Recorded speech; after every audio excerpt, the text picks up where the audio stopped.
Gusto nyo ba ng masarap na dessert para sa Pasko? Halina't panoorin mo lang ito hanggang dulo, dahil gagawa tayo ng masarap na macaroni salad.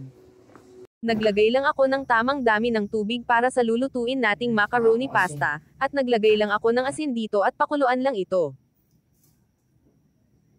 Nung ito'y kumukulo na ay inilagay ko na ang macaroni pasta dito, at lutuin lamang ito gamit ang mahinang apoy at halo-haluin lang ito. Matapos itong maluto ito na siya, at pwede nang ilagay sa malinis na palanggana, para timplahan na. Nilagay ko na rin ang mga na-drain na nata de coco rito at kaong upang di ito magtubig kapag nailagay ang mga ito sa ating macaroni. At sinunod ko na rin ang fruit cocktail, pwede naman kayong gumamit ng kahit na anong brand. Half pack muna ng mayonnaise ang inilagay ko upang di mapasobra.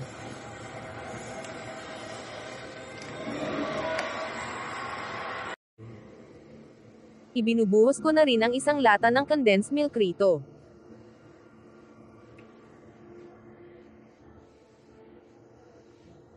Para mas maging creamy ang ating macaroni salad, gumamit ako ng 2 pack ng nestled cream. Maaari din kayong gumamit ng creme soda if mas trip nyo ang other option.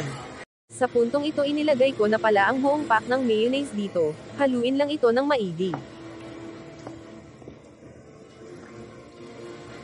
Maaari din kayong maglagay ng raisin dito, if gusto nyo pero ako di na ako naglagay although meron akong stock sa refrigerator.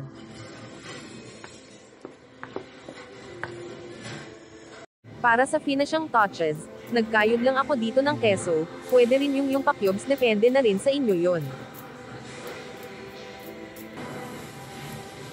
Kung nakaabot kayo sa part ng video ko na ito please comment below para alam ko kung hanggang saan nakakaabot ang content ko salamat po.